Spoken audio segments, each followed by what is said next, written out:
नहमदुहु व नुसल्ली व नुसल्लिमु अला रसूलिहिल करीम अम्मा बाद फ़अऊज़ु बिल्लाहि मिनश शैतानिर रजीम बिस्मिल्लाहिर रहमानिर रहीम।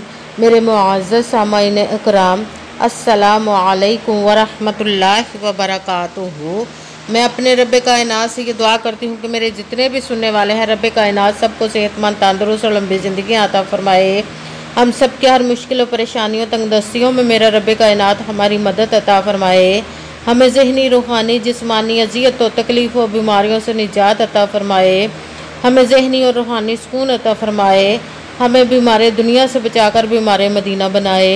और जो हम सब के हक़ों में बेहतर है, मेरा रब कायनात हमारे लिए वो अता फरमाए। और जो हमारे हक़ों में बेहतर नहीं, उसका ख्याल भी हम सब के दिलों से निकाल दे और हम सबको अपनी रज़ा पर राज़ी रहने वाला बना दे। आज बुध के दिन मैं आप लोगों के लिए या रज़ाकू और आप लोगों के लिए जो वजीफ़ा मैं लेके आई हूँ आज के दिन, या रज़ाकू और या ज़ुल जलाली वल इकराम का वजीफ़ा लेके आई। ये बहुत ही ख़ास और पावरफुल वजीफ़ा है, जिसको पढ़ते ही अल्लाह पाक आप पर रिज़्क़ के दरवाज़े ऐसी ऐसी जगह से खोल देगा, ऐसी ऐसी जगह से रिज़्क़ आपको अता फरमाएगा कि आपको ख़ुद भी समझ नहीं आएगी कि हमारे पास ये दौलत, ये रिज़्क़ कहाँ से आ रहा है। रब कायनात अपने गैबी ख़जानों से आपको दौलत अता फरमाएगा, आपकी हर परेशानी को दूर अता फरमाएगा, हर मुराद को पूरा अता फरमाएगा। आप इस वजीफ़े को आज के दिन, बुध के दिन लाजमन पढ़िएगा, स्किप मत कीजिएगा, छोड़िएगा मत। जैसे ही वीडियो मिले फ़ौरन पढ़ लें। फ़ौरन किसी मजबूरी की वजह से ना पढ़ सके तो वीडियो को अपने पास सेव कर ले, और जैसे ही आपको टाइम मिले आज के दिन तो फ़ौरन ज़रूर लाजमन पढ़िएगा इस वजीफ़े को। कि पढ़ते ही देखिएगा कि रब कायनात आप पर कैसे कैसे मोजज़ात अता फरमाता है, कैसे आपकी ज़िंदगी के हालात को बदल देगा, आपकी मुश्किलों को दूर कर देगा, आपकी परेशानियों को दूर कर देगा, आपकी ज़िंदगी में खुशहाली आ जाएगी इंशाअल्लाह अज़ीज़। उसके हुक्म से आप इस वजीफ़े को किसी भी मकसद, किसी भी हाजत, किसी भी मुराद के लिए पढ़ सकते हैं। आपका अपना घर नहीं, घर ख़रीदने के लिए पढ़ सकते हैं। आप पर बहुत ज़्यादा कर्ज़ है, उतरने का सबब नहीं बन रहा, उसके लिए पढ़ सकते हैं। आपके औलाद ना फरमाने, उसके लिए पढ़ सकते हैं। आपके औलाद नहीं, उसके लिए पढ़ सकते हैं। आपके घर में लड़ाई झगड़े रहते हैं, नाचाकी, परेशानी, मुफलिसी, गरीबी है, उसके लिए पढ़ सकते हैं। आपके घर में कोई बहुत ज़्यादा बीमार है या आप खुद बीमार है, उसके लिए पढ़ सकते हैं। आपकी शादी नहीं हो रही या आपके बच्चों की शादियां नहीं हो रही, उसके लिए पढ़ सकते हैं। आपका अच्छा भला कारोबार चलता हुआ अचानक से बंद हो गया, उसके लिए पढ़ सकते हैं। आपके पास अच्छी जॉब नहीं, जॉब लेने के लिए पढ़ सकते हैं। आप इस वजीफ़े को किसी भी मकसद, किसी भी हाजत, किसी भी मुराद के लिए पढ़ सकते हैं। मगर जब पढ़ने लगे तो रब कायनात की ज़ात पाक पर यकीन कामिल रख के पढ़िएगा। कि कहते हैं कि यकीन कामिल होता है, पीर कामिल नहीं होता। और अच्छी नीयत रख के पढ़िएगा कि रब कायनात कुरान पाक में इरशाद फरमाता है, इन्नमल आमालू बिन्नियात, कि जो अमलों का दारोमदार होता है वो नीयतों पर होता है। अगर हमारी नीयत अच्छी है तो हमारा अमल भी अच्छा होता है, और अगर हमारी नीयत ही अच्छी नहीं तो हमारा अमल भी अच्छा नहीं होता। चाहे हम जितनी मर्ज़ी मेहनत कर लें, जितनी मर्ज़ी कोशिश कर लें, हमें उसका फल, उसका अजर अच्छा नहीं मिलता। इसलिए अच्छी नीयत रख के, पुख्ता यकीन रख के, और 5 वक़्त की नमाज की पाबंदी लाजमन रखनी है आपने। फिर इस अमल को कीजिएगा कि अमल करते हुए आपके दिलों में, ज़हनों में ज़रा सा भी ऐसा वसवसा नहीं आना चाहिए कि हम ये अमल तो कर रहे हैं, पता नहीं हमारी ये मुराद पूरी होगी या नहीं, हमारी ख्वाहिश पूरी होगी या नहीं। इसलिए सिर्फ आपने मेहनत करनी है और उसका अजर, उसका फल देना उस ज़ात पाक का काम है। क्योंकि उसकी दस्ते कुदरत से कोई चीज़ बाहर नहीं, उसको कुन कहने की देर है और फ़याकुन हो जाता है। आपने मेहनत करने के बाद उसकी कुन का इंतज़ार करना है। इंशाअल्लाह अज़ीज़ वो अपने हुक्म से आपकी तकदीर के बंद तालों को खोल देगा, आपके नसीब के सितारों को चमका देगा, आपके हर नेक और जायज़ ख्वाहिश को कबूल व मंजूर अता फरमा देगा इंशाअल्लाह अज़ीज़। अगर वीडियो अच्छी लगे तो इसको लाइक ज़रूर कीजिएगा और आगे भी शेयर कर दीजिएगा, ताकि किसी दूसरे को हमारी वजह से फ़ायदा पहुँचे तो हमारे लिए सदका जारिया बन जाए। और जो नए हैं इस चैनल पर, इस चैनल को सब्सक्राइब कर दें और बेल आइकन को भी दबा लें, ताकि मेरी अगली आने वाली वीडियो आप तक पहुंच सके। अगर कोई मुझसे किसी मसले के बारे में इस्तिहारा करवाना चाहते हो या किसी काम का हिसाब लगवाना चाहते हो या किसी काम के लिए वजीफ़े का पूछना चाहते हो, या कुरान पाक ऑनलाइन पढ़ना चाहते हो, या महफिल मिलादुन नबी के लिए बुलवाना चाहते हो, तो व्हाट्सएप का नंबर वीडियो पर चल रहा है, आप लोग मुझसे रब्ता कर सकते हैं। अगर मेरे भाई या बुज़ुर्ग मुझसे रब्ता करना चाहते हो तो व्हाट्सएप पर वॉइस मैसेज करके मुझे अपना मसला बता सकते हैं।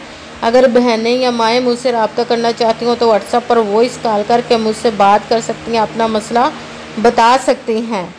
आपने पूरी जब वजीफ़ा करने लगना है तो कमेंट्स में अपना नाम और जहाँ आप रहते हो उस जगह का नाम और अल्लाह पाक का एक नाम ज़रूर लिखना, ताकि मैं भी आप लोगों के लिए दुआ कर सकूँ और फिर वजीफ़े की भी आप लोगों को इजाज़त मिल जाएगी।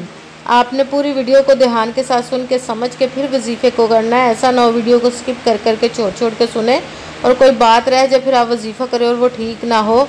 इसलिए आपने मुकम्मल वीडियो सुनने के बाद करना, ना तो किसी अमल में कम करना, ना ज़्यादा बढ़ा कर पढ़ना है। अगर कम या ज़्यादा कर देते तो भी वो हमारा वजीफ़ा ठीक नहीं होता, हमें कामयाबी नहीं मिलती। जिस तरतीब के साथ मैं आप लोगों को वजीफ़ा बताने लगी उसी तादाद और उसी तरतीब के साथ आपने इस अमल को पढ़ना है। आप इस अमल को आज के दिन किसी भी जगह पर बैठकर पढ़ सकते हैं, घर में, ऑफिस में, मदरसे में, यूनिवर्सिटी में, कॉलेज में, शॉप पे, कहीं पे भी बैठकर पढ़ सकते हैं। मगर जब पढ़ने लगे बिल्कुल खामोशी तवज्जो सुकून के साथ पढ़ना है कि वजीफ़े के दरमियान ना तो आपने किसी से बात करनी है, ना उठना, ना ही फ़ोन इस्तेमाल करना है। अगर हम वजीफ़े के दरमियान किसी से बात कर लेते, उठ जाते, तो वो हमारा वजीफ़ा ठीक नहीं होता, हमें कामयाबी नहीं मिलती। इसलिए मुकम्मल वजीफ़ा करने के बाद ही आपने किसी से बात करनी, उठना या के फ़ोन इस्तेमाल करना है।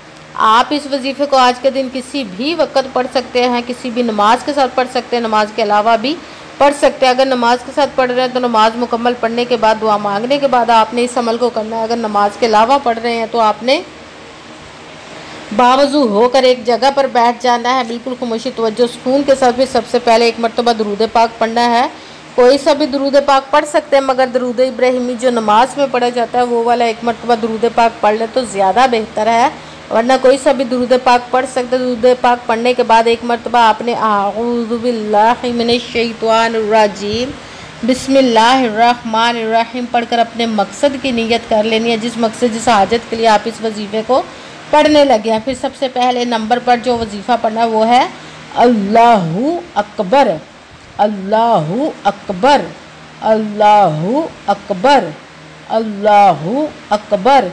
इसको आपने 7 मरतबा 7 टाइम पढ़ना है। फिर साथ ही दूसरे नंबर वाला वजीफ़ा या रज़ाक़ू, या रज़ाक़ू, जो कि दौलत के लिए बहुत पावरफुल वजीफ़ा है। रब कायनात गैबी ख़ज़ानों से मदद अता फरमा रहा है इस वजीफ़े के करने वाले को। दूसरे नंबर पर आपने या रज़ाक़ू, या रज़ाक़ू, या रज़ाक़ू का वजीफ़ा पढ़ना है। इसको आपने 10 मरतबा 10 टाइम पढ़ना है। फिर जब आपने 2 वजीफ़े मुकम्मल पढ़ लिया, अब तीसरे नंबर वाला वजीफ़ा शुरू कर देना, वो है या ज़ुल जलाली वल इकराम, या ज़ुल जलाली वल इकराम, या ज़ुल जलाली वल इकराम। इसको आपने 40 मरतबा 40 टाइम पढ़ना है। सबसे पहले एक मरतबा दरूद पाक पढ़ा, फिर एक मरतबा आऊज़ु बिल्लाहि मिनश्शैतानिर्रजीम बिस्मिल्लाहिर्रहमानिर्रहीम पढ़कर अपने जिस मकसद, जिस हाजत के लिए वजीफ़ा करने लगे उसकी नीयत कर लेनी है। फिर सबसे पहले नंबर पर जो वजीफ़ा पढ़ना है वो है अल्लाहु अकबर। इसको आपने 7 मरतबा 7 टाइम पढ़ना है। फिर साथ ही दूसरे नंबर वाला वजीफ़ा या रज़ाक़ू, इसको आपने 10 मरतबा 10 टाइम पढ़ना। फिर साथ ही तीसरे नंबर वाला वजीफ़ा शुरू कर देना, वो है या ज़ुल जलाली वल इकराम। इसको आपने 40 मरतबा 40 टाइम पढ़ना है। फिर वही दरूद पाक पढ़ना जो दरूद पाक आपने वजीफ़ा शुरू करने से पहले पढ़ा था। जब दरूद पाक पढ़ लिया, अब आपका वजीफ़ा मुकम्मल हो गया। अब आपने दोनों हाथों को रब कायनात की बारगाह अक़दस में बुलंद कर लेना। सबसे पहले अपने गुनाहों की बख्शिश की दुआ मांगनी। फिर जिस मकसद, जिस हाजत के लिए वजीफ़ा किया उसकी दुआ कीजिएगा, और दुआओं में मुझे भी याद रखिएगा, मेरे लिए भी दुआ कीजिएगा। जज़ाकल्लाहु खैरा। जिस मकसद, जिस हाजत के लिए आपने इस वजीफ़े को किया, रब कायनात अपने हुक्म से, अपने प्यारे महबूब के सदका से और अपने इस कलाम पाक और अपने इस्मा मुबारक के सदके आपकी तमाम नेक और जायज़ हाजात को कबूल मंजूर अता फ़रमाए। आमीन सुमा आमीन। अस्सलामु अलैकुम व रहमतुल्लाहि व बरकातुहू।